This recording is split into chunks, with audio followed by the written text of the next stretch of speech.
Good morning, everybody. It's me, Marcia.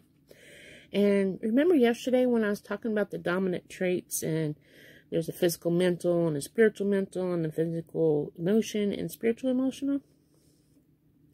Well, and I mentioned, like, for instance, the physical emotional was blood, gallbladder, gallbladder, kidney, liver, lung, pancreas, and skin.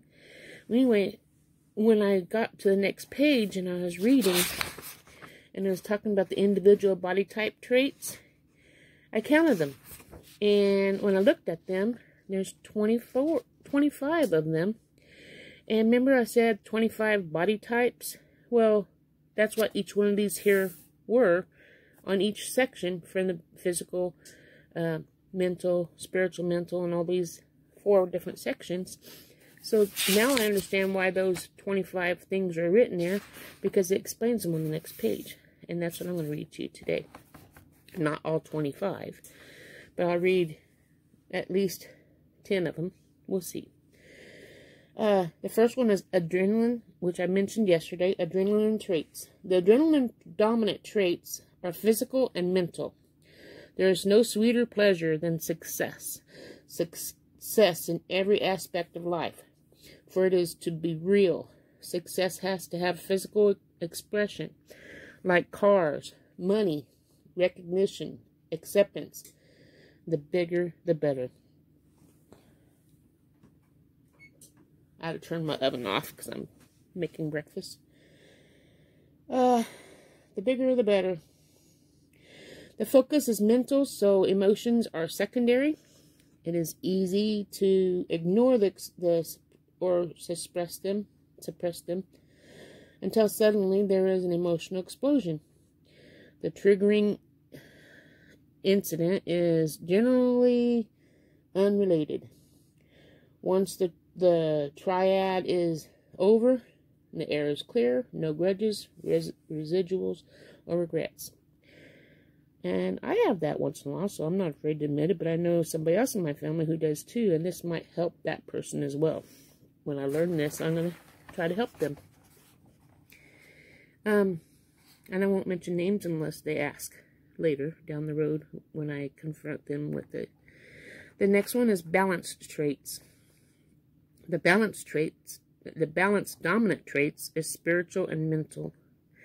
The balanced body type thrives on adventured people or the great adventure.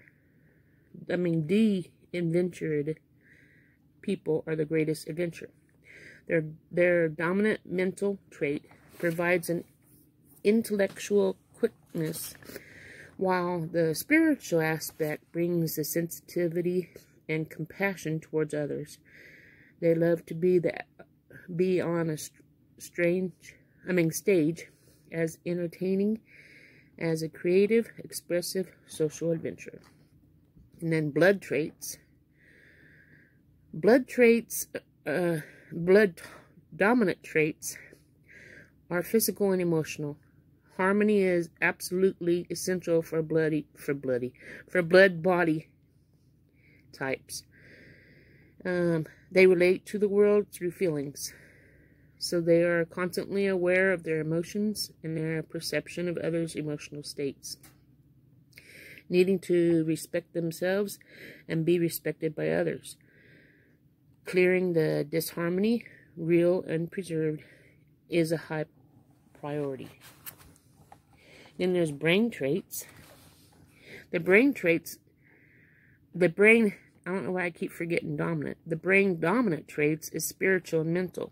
They are happiest when they have a direction. When the strong mental trait, gathering information, is easy. And their intuitive spiritual side fills in the gaps.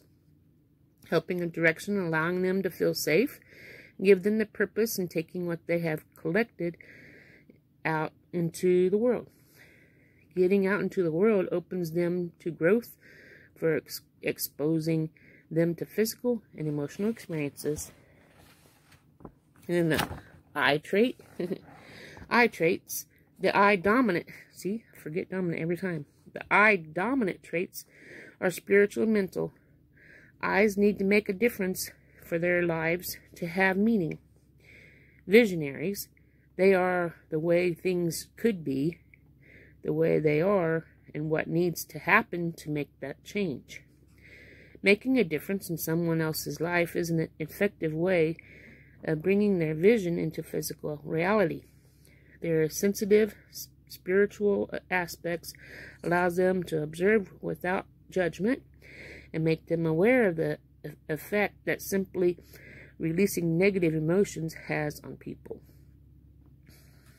And when their strengths being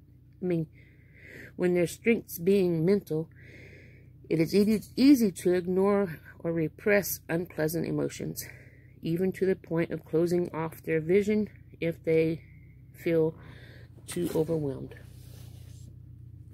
The gallbladder traits. The gallbladder dominant traits are physical and emotional. While emotional, gallbladders tend to keep their feelings to themselves and are most fulfilled when they are physically expressing their love for those around them by being useful. Physical activity helps them sort things out and focus their emotions, and their solid physical strength is reflected in their dependable, consistent nature. I'm going to be cutting this. I'm going to read 2 more because my husband's about ready to come in and we're going to have breakfast, and I don't want him to have to wait, so we're going to make this quick. Now, I don't even know how to pronounce this one. Gonadal, G-O-N-A-D-A-L, gonadal traits. The gonadal dominant traits are physical and emotional. Being playful provides ideal environment to express the full range of positive side of their emotions with those they love. Being highly verbal and sensitive to others' emotions often leads to their own emotional volatility. Gondolas are motivated by beauty, which makes it important to look good, and could even include a strong, proud, macho image. Their strength lies in seeing beauty and bringing out the beauty in others. True inner beauty is most readily accessed when being playful. Now, the last one for today is heart traits. The heart dominant traits are spiritual and emotional. Highly aware of the sensitive to the emotional states of others around them, the heart feels best when its environment is at peace. This harmony makes them so uncomfortable that they will do or say something to shift the energy. And when this isn't effective or appropriate, they will physically move out of the space and create a new space, inviting others to move into their energy.